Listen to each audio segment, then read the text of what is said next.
Welcome back to another episode of the Even Your Dynasty show. As we found out yesterday, the Giants have traded pitcher Ross Stripling to the Oakland A's for outfielder Jonah Cox. Before we touch base on the return that the Giants received, we're going to kind of go and talk about Cox a little bit as a player, even though I think he's kind of the least important part of this deal.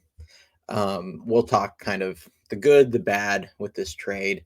If not a ton of bad to it, but we're gonna kind of touch base on all of it and kind of look at how this impacts the Giants kind of going forward.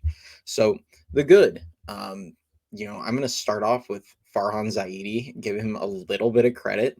I've been critical of him. A lot of people have been very critical of Farhan. I'm gonna give him some credit because he didn't he isn't trying to force guys that clearly did not work. We've seen him now dump DeSclafani and Haniger in the Robbie Ray trade, and we now have watched him move um, Ross Stripling, who clearly didn't work out for the Giants last year. He was really bad.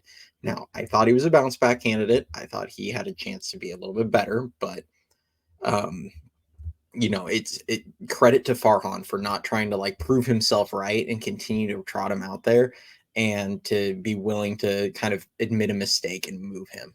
Now, it's a mistake that he made, and we had him under contract because he gave him the money, but that doesn't change the fact that this move, objectively speaking, is good, that he is moving off of him.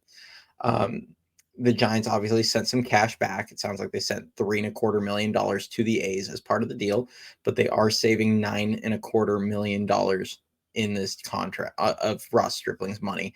So where that puts the Giants currently is their luxury tax number. So the number they are in relation to the competitive balance tax before reaching the first threshold, they're at 199.9 million, so just a smidge under 37 million under competitive balance tax.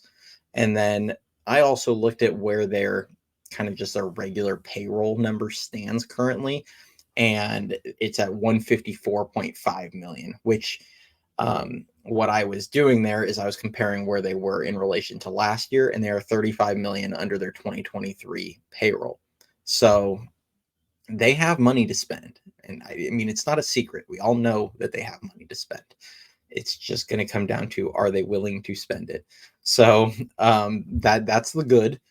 The bad, as we kind of touched on, it's another mistake that Farhan has made. But as I said, he moved off of them. So I'm going to give him credit there. And kind of my thoughts on the trade itself. So if you're going to make this deal, which the hard thing with this is it leaves the Giants with only one proven pitcher in their rotation, and that's Logan Webb on opening day for their opening day roster. Because eventually, you expect Alex Cobb's going to come back a month or two into the season. At some point on the back end of the season, Robbie Ray will be back. But as it stands, the Giants are looking at having to rely on a bunch of kids.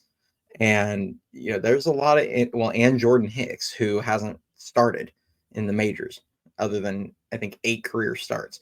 So you're looking at a very inexperienced rotation. So this deal, it can kind of go, you can look at it one of two ways.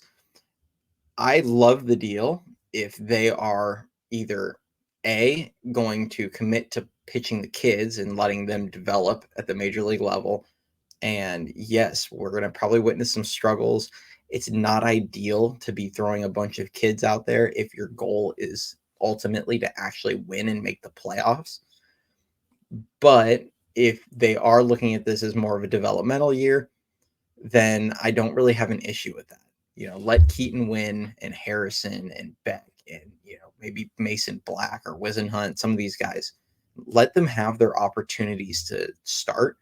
And let's see what we have in some of these kids and see if any of them are going to emerge as solid rotation pieces. Because then going into next season, if, maybe Harrison and one other of the young pitchers emerges, you're going to feel a lot better about competing in 2025 if you have Logan Webb, Robbie Ray, Harrison, and I'll use Keaton Wynn because he seems to be the guy slotted currently.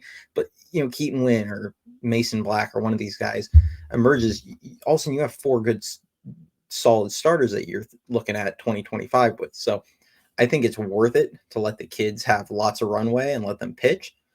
The other way that this could be a positive is, kind of option B would be, now that they have some money, or even more money, I should say, is this part of a bigger move? Are they looking to now acquire two big pieces and make a big run at competing this year? Maybe they are looking to get either Blake Snell or Jordan Montgomery, although that could end up being a really left-handed heavy rotation come next season. But maybe they're looking at signing one of those guys or making a trade for Luzardo from the Marlins if he can be had, or Dylan Cease.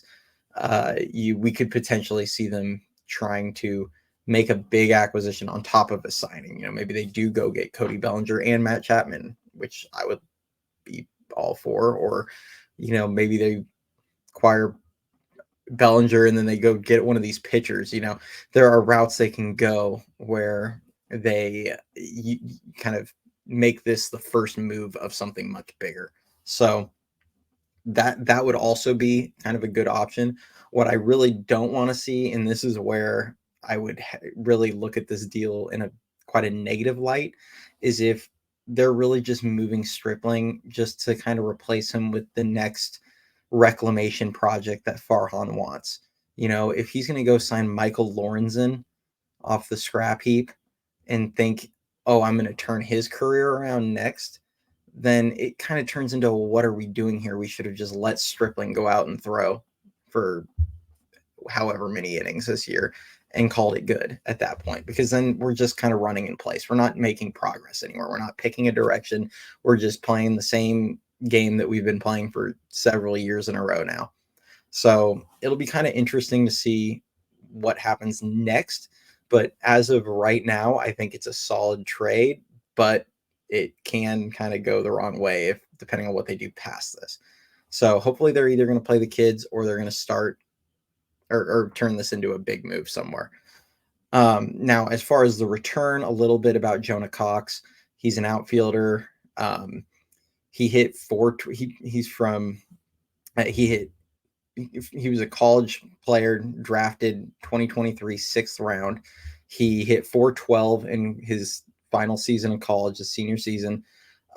He had a 47 game hit streak, which is pretty impressive, to say the least.